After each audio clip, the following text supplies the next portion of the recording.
स्वागत है हमारे YouTube चैनल में आप लोगों का। आज हम डिस्कस करने जा रहे हैं जो हमारा PC3 से रिलेटेड टॉपिक है IT rules 2011।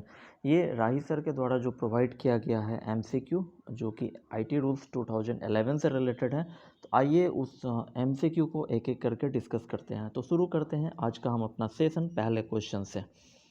IT rules 2011 has been made in terms with, ये जो है IT रूल्स 2011 एग्जिस्टेंस में आया है, कैसे आया है, किस प्रोविजंस के तहत आया है। तो ये जो है हमारा ऑप्शन ए हो जाएगा, section 87 and section 43 of IT act 2000 है।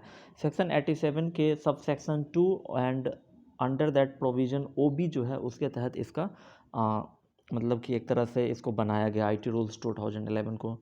सेकंड क्वेश्चन है कि IT rules 2011 has come into effect on, तो इसमें जिस डेट को वो गजट में आया था, जिस डेट को वो नोटिफाई हुआ था, उस डेट को माना जाता है। तो इट्स इज 11 अप्रैल 2011। तो दूसरा का ऑप्शन हमारा सी हो जाएगा। नेक्स्ट क्वेश्चन है, एक बात मैं कहना चाहूँगा कि वीडियो को आप बीच में पॉज कर लें, ठीक है, और क्वेश्चन को आप एक बार रीड करें, उसके बाद जो ऑप्शन है वो आप लगाएं और मेरे साथ उसको मैच कर लें कि क्या आपका आंसर सही हो रहा है कि नहीं हो रहा है। इससे आपका रिवाइज भी हो जाएगा। बढ़ते हैं तीसरे क्वेश्चन की तरफ, ठीक है। तीसरा क्वेश्चन है हमारा कि बॉडी कॉर्पोरेट का जो डेफिनीशन है, ठीक है, जैसा कि मीन्स बॉडी कॉर्पोरेट जैसा कि डिफाइन किया गया है ना, क्लाउज 1 ऑफ एक्सप्लेनेशन सेक्शन, किस सेक्शन IT एक्ट के किस सेक्शन में बॉडी कॉर्पोरेट को डिफाइन किया गया है, जो कि यहाँ भी IT रूल्स में वही बॉडी कॉर्पोरेट है। तो ये है हमारा 43A ऑफ IT एक्ट 2000 है, ठीक है। बढ़ते हैं नेक्स्ट क्वेश्चन की तरफ। सेक्शन वाले क्वेश्चंस को याद कर लेना चाहिए, इस पे बेस्ट क्वेश्चंस आ सकते हैं। नेक्स्ट है any real suspected adverse event, ठीक है, in relation to cyber security, ठीक है, कोई भी सस्पेक्टेड या एडवर्स इवेंट जो कि रिलेटेड है साइबर सिक्योरिटी से, जो कि इवेंट जो कि एक तरह से वायलेट करता है, चाहे वो एक्सप्लिसिटली हो इम्प्लिसिटली हो, एप्लीकेबल सिक्योरिटी पॉलिसी को, है ना, इन अनऑथराइज्ड एक्सेस जो कि रिजल्ट होता है, रिजल्टिंग इन अनऑथराइज्ड एक्सेस हो, चाहे एक तरह से डिनाइल ऑफ सर्विस हो जाए, डिसरप्शन हो जाए, unauthorised use of computer resources for processing हो, या स्टोरेज ऑफ इंफॉर्मेशन और changes to data information without authorisation, ये सारा जो है वो साइबर इंसिडेंट कहलाता है, ठीक है। तो इसको आप याद रख लेंगे कि साइबर इंसिडेंट का डेफिनेशन वाले टर्म्स में जो भी चीज़ होंगे उसको आप लोग ज़रूर से ज़रूर याद रख लेंगे, उस पर बेस्ट क्वेश्चंस बनाए जा सकते हैं। बढ़ते हैं नेक्स्ट क्वेश्चन की तरफ। फिफ्थ नंबर क्वेश्चन है कि सेंसिटिव पर्सनल डाटा और information of a person means, ठीक है, जो यहाँ पे ये चीज़ पूछा गया, सेंसिटिव पर्सनल डाटा और इन्फॉर्मेशन किसी पर्सन का, उसका मतलब क्या है कि ऐसा इन्फॉर्मेशन, ऐसा पर्सनल इन्फॉर्मेशन जो कि कंसिस्ट करता है इन्फॉर्मेशन रिलेटिंग टू, है ना, तो इसमें किस तरीके के इन्फॉर्मेशंस सेंसिटिव पर्सनल डाटा या इन्फॉर्मेशंस के तहत आता है। तो पासवर्ड ये भी आपका है, फाइनेंशियल इन्फॉर्मेशन जैसे कि बैंक अकाउंट का, क्रेडिट कार्ड, डेबिट कार्ड या अदर पेमेंट इंस्ट्रूमेंटल डिटेल्स, वो भी आपका इसमें शामिल है। Physical, physiological and mental health condition ये भी शामिल है, सेक्सुअल ओरिएंटेशन ये भी शामिल है, और मेडिकल रिकॉर्ड्स एंड हिस्ट्री, ये सारे आपके जो है वो सेंसिटिव पर्सनल डाटा के तहत आता है। तो इसका answer all of the above हो जाएगा। बढ़ते हैं नेक्स्ट क्वेश्चन की तरफ जो कि आपका ट्रू फॉल्स से रिलेटेड है, ठीक है। इसमें ये पूछा जा रहा है कि biometric information is not considered as sensitive personal data, तो ये आपका फॉल्स हो जाएगा, मतलब ये भी बायोमेट्रिक इन्फॉर्मेशन भी आपका सेंसिटिव पर्सनल डाटा के तहत है। बढ़ते हैं नेक्स्ट क्वेश्चन की तरफ। 7 में है कि which of the following are not regarded as sensitive personal data और information for the purpose of IT rules 2011। तो ऐसे कौन से डाटाज है जिसको कि सेंसिटिव पर्सनल डाटा के अंतर्गत नहीं रखा गया है IT रूल्स 2011 के संदर्भ में। तो कोई इन्फॉर्मेशन है जो कि फ्रीली अवेलेबल है और एक्सेसिबल है इन पब्लिक डोमेन, तो वो हमारा सेंसिटिव डाटा नहीं कहलाएगा। और जो RTI एक्ट के तहत आता है और any other law for the time being in force, उस समय जो भी लॉ फोर्स में हो या RTI एक्ट 2005 की बात हो, तो उसके तहत कोई भी इंफॉर्मेशन आ रहा है या फिर कुछ जो फ्रीली अवेलेबल है, एक्सेसिबल है पब्लिक डोमेन में, तो वो हमारा सेंसिटिव पर्सनल डाटा नहीं कहलाएगा। तो इसका मतलब हमारा आंसर जो है 7 का बोथ A एंड B हो जाएगा। बढ़ते हैं नेक्स्ट क्वेश्चन की तरफ। 8th नंबर क्वेश्चन ये कह रहा है कि बॉडी कॉर्पोरेट और any person who on behalf of body corporate, जो कि कलेक्ट करता है, ठीक है, जो बॉडी कॉर्पोरेट है या उसके बिहाफ पे कोई पर्सन जो क्या करता है, कलेक्ट करता है या रिसीव करता है, परचेज करता है, स्टोर करता है, डील्स करता है या हैंडल करता है इंफॉर्मेशन, है ना, सेल प्रोवाइड, वो क्या प्रोवाइड करेगा, मतलब बॉडी कॉर्पोरेट क्या प्रोवाइड करेगा। और बॉडी कॉर्पोरेट क्या करता है, जो कलेक्ट कर रहा हो इन्फॉर्मेशन, रिसीव कर रहा हो, स्टोर कर रहा हो या उसको हैंडल कर रहा हो, तो बॉडी कॉर्पोरेट की ये रिस्पॉन्सिबिलिटी होती है कि वो एक प्राइवेसी पॉलिसी, है ना, for handling and dealing in personal information वो प्रोवाइड करेगा। ठीक है, तो यहाँ पे ऑप्शन है privacy policy, secret policy, comprehensive assurance policy. तो आंसर आपका प्राइवेसी पॉलिसी हो जाएगा। नेक्स्ट क्वेश्चन इसी पे बेस्ड है कि प्राइवेसी पॉलिसी शैल बी। तो हमने ऊपर पढ़ा है प्राइवेसी पॉलिसी, तो आप जान ले यहाँ पे 4 ऑप्शंस हैं, है ना। प्राइवेसी पॉलिसी के बारे में बताना है तो पब्लिश्ड इन इंडियन गजेट है, पब्लिश्ड ऑन वेबसाइट है जो बॉडी कॉर्पोरेट या उसके बिहाफ पे कोई पर्सन का हो, published at least in 2 national newspaper and 1 local newspaper, all of the above. तो ये आप याद रखेंगे कि जो आपका प्राइवेसी पॉलिसी जो है वो प्राइवेसी पॉलिसी जो है वो आपको वेबसाइट पे पब्लिश किया जाना ज़रूरी होता है। तो 2 क्वेश्चंस यहाँ से आ गए। एक तो ये कि प्राइवेसी पॉलिसी उसको बताना पड़ता है, प्रोवाइड करना पड़ता है बॉडी कॉर्पोरेट को, और कैसे प्रोवाइड करेगा, तो ये जो वेबसाइट होगा उस बॉडी कॉर्पोरेट का या किसी पर्सन का वेबसाइट ऑन दैट बिहाफ जो होगा उस पर उसको पब्लिश करना पड़ेगा।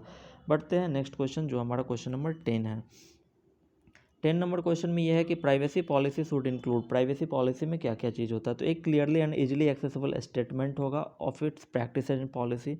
तो ये होगा टाइप ऑफ पर्सनल और सेंसिटिव पर्सनल डाटा और इन्फॉर्मेशन कलेक्टेड, जो कलेक्ट किया जा रहा है ना, उसका टाइप्स क्या है, वो इन्फॉर्मेशन जो भी टाइप्स होगा वो होगा, जो कलेक्शन का पर्पस है और उसका यूजेज है वो होना चाहिए, उसमें वो भी शामिल है। Destruction of information including sensitive personal data, तो डिस्ट्रक्शन की चर्चा उसमें नहीं है, तो ये ऑप्शन हमारा नहीं होगा।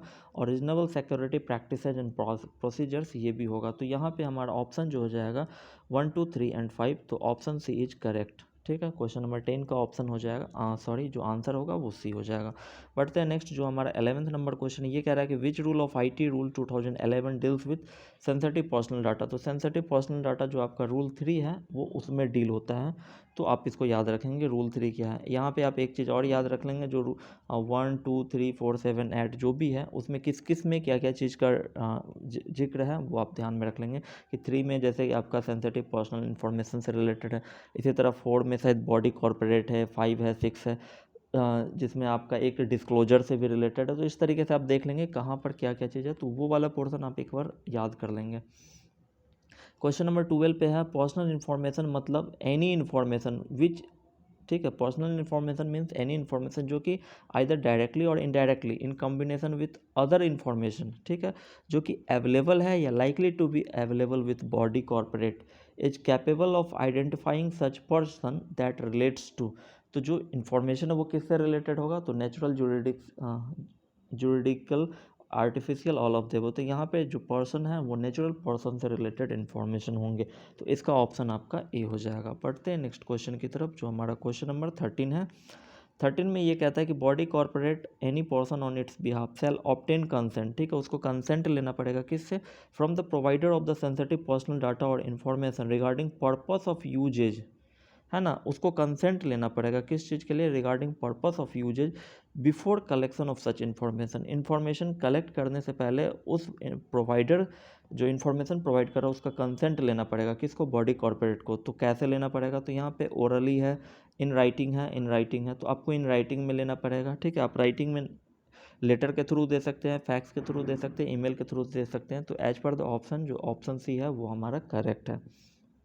ठीक है, आप राइटिंग में देंगे, लेटर के थ्रू दीजिए, फैक्स के थ्रू दीजिए, ईमेल के थ्रू दीजिए, जैसे भी दीजिए। ठीक है, बढ़ते हैं नेक्स्ट क्वेश्चन की तरफ। क्वेश्चन नंबर 14 है बॉडी कॉर्पोरेट ऑफ एनी और any person on its behalf, वो कह रहा है कि shall not collect sensitive personal data और इन्फॉर्मेशन अनलेस एक्सेप्ट, है ना। तो इसमें ये कह रहा है कि, तो इसमें आपका ये है कि इंफॉर्मेशन अनलेस कब तक, तो ये जैसे कि the information is collected for a lawful purpose, यदि लॉफुल पर्पस के लिए लिया जा रहा है, connected with a function activity of the body corporate और any person on its behalf, तो यदि लॉफुल पर्पस के लिए है तो कलेक्ट करेगा, है ना, अदरवाइज उसको वो कलेक्ट नहीं कर सकता, सेल नॉट कलेक्ट। यदि लॉफुल पर्पस है तो कलेक्ट करेगा। The collection of the sensitive personal data और इन्फॉर्मेशन इज कंसिडर्ड नेसेसरी, यदि ज़रूरत है ऐसा करना फॉर दैट पर्पस तो वो कलेक्ट करेगा, अदरवाइज वो कलेक्ट नहीं कर सकता। तो इसमें चूँकि अनलेस में तो ये दोनों आ जाएगा कि ये दोनों, लेकिन यहाँ पे एक्सेप्शन पूछ रहा है तो ऑप्शन, यदि ये एक्सेप्शन नहीं होगा तो ए और बी दोनों हो जाएगा, ठीक है। लेकिन चूंकि यहाँ पर एक्सेप्शन की चर्चा हो रही है तो option C is the right answer. बढ़ते हैं नेक्स्ट क्वेश्चन की तरफ। While collecting information directly from the person concern, ठीक है, किसी पर्सन से डायरेक्टली इंफॉर्मेशन कलेक्ट हो रहा है, चाहे बॉडी कॉर्पोरेट या कोई पर्सन के बिहाफ पे, तो उसको सेल टेक सच स्टेप्स, वो स्टेप लेगा जो कि रीजनेबल होगा ये इंश्योर करने के लिए कि जो पर्सन कंसर्न्ड है उसको नॉलेज होना चाहिए। किस चीज़ का नॉलेज होना चाहिए? ये fact that the information is being collected, ठीक है, इंफॉर्मेशन कलेक्ट हो रहा है इस फैक्ट की जानकारी होनी चाहिए। For the purpose for which the information is collect, किस पर्पस के लिए ये भी होना चाहिए। The intended recipient of the information कौन है, इसकी भी जानकारी होनी चाहिए। The name and address of the agency, जो इन्फॉर्मेशन कलेक्ट कर रहा है, नेम और एड्रेस उस एजेंसी का उसको पता होना चाहिए, और जो उस इन्फॉर्मेशन को रिटेन करेगा उस एजेंसी का भी इन्फॉर्मेशन उसको पता होना चाहिए। तो 15 का answer all of the above हो जाएगा, ठीक है। बढ़ते हैं नेक्स्ट क्वेश्चन की तरफ। इसमें पूछ रहा है पिक द करेक्ट वन। इसमें 4 ऑप्शन है, which one is correct you have to identify. तो a body corporate any person on its behalf holding sensitive personal data, ठीक है, वो होल्ड कर रहा है और इन्फॉर्मेशन सेल नॉट रिटेन, उसको रिटेन नहीं कर सकता longer than is required for the purpose. तो जितने टाइम के लिए रिक्वायर्ड है उतने टाइम के बियॉन्ड वो नहीं रख सकता, तो ये ऑप्शन सही है। दूसरा, बॉडी कॉर्पोरेट और any person on its behalf shall not permit the providers, ये कह रहा है कि shall not permit the providers of information to review the information that they have provided and ensure that any personal information or sensitive personal data or information found to be inaccurate or detailed shall be corrected amended as feasible। तो यहाँ पे कह रहा है shall not permit, तो वो उसको permit कर सकता है, तो ये यहाँ पे ऑप्शन गलत है। तीसरा में ये कह रहा है कि a body shall be body corporate shall be responsible for the authenticity of the personal information। तो जो पर्सनल इन्फॉर्मेशन की ऑथेंटिसिटी के लिए रेस्पॉन्सिबल बॉडी कॉर्पोरेट नहीं होगा, तो ये भी ऑप्शन हमारा गलत है। तो यहाँ पर विच वन इज करेक्ट, तो 16 का ए ऑप्शन सही हो जाएगा। नेक्स्ट है 17 नंबर क्वेश्चन। इसमें कह रहा है इनकरेक्ट वन को पिकअप करना है। 17 में क्या है कि बॉडी कॉर्पोरेट और any person on its behalf shall prior to the collection of information, है ना, provide an option to the provider of the information to not provide the data or information sought to be collected। इसमें कह रहा है कि collection से पहले, है ना, जो भी इंफॉर्मेशन कलेक्ट करना उससे पहले जो है, मतलब प्रोवाइडर को ये इन्फॉर्मेशन प्रोवाइड करेगा बॉडी कॉर्पोरेट या कोई पर्सन उसके बिहाफ पर, कि आप जो इन्फॉर्मेशन प्रोवाइड कर रहे हैं आपके पास ये ऑप्शन है not to provide the data और information sought to be collected. जो इन्फॉर्मेशन मांगा जा रहा है आपके पास ये ऑप्शन है कि आप प्रोवाइड नहीं कर सकते हैं, तो ये ऑप्शन सही है, ठीक है। हमें इनकरेक्ट पूछ रहा है तो ये ऑप्शन सही है। दूसरा कह रहा है the power provider information shall at any time availing the service और otherwise shall have an option to withdraw its consent. अब यदि उसने पहले हाँ कर दी, अब वो कह रहा है कि अब वो विदड्रॉ करना चाहता है कंसेंट, तो ये उसके पास एनी टाइम अवेलेबल है, ये ऑप्शन एनी टाइम अवेलेबल है, ठीक है।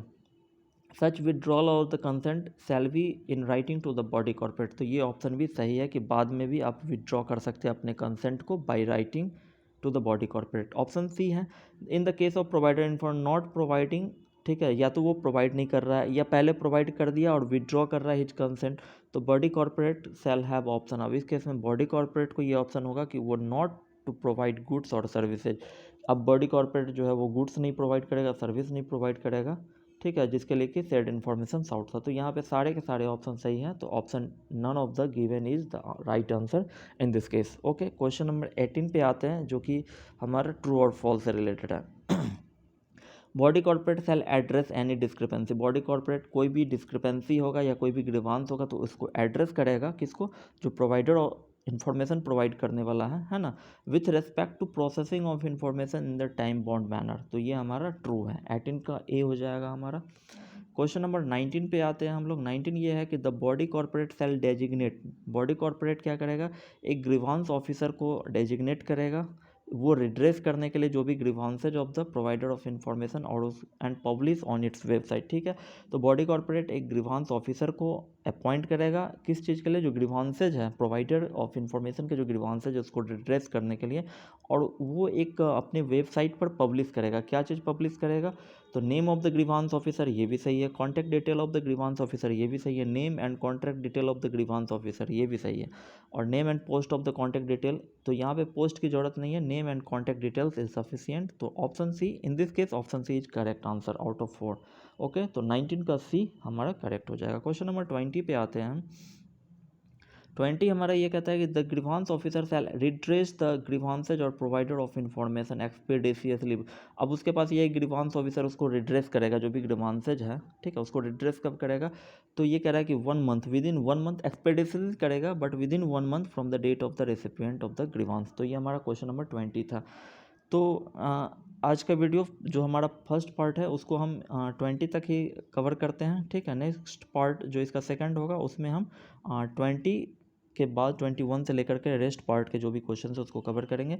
वीडियो में कहीं भी आपको डाउट हो तो आप कमेंट कर सकते हैं, और कहीं भी कुछ ऑप्शंस में भी रॉन्ग हो या ऐसा कुछ लगे तो आप कमेंट करें, हम उसको सुधारने की कोशिश करेंगे।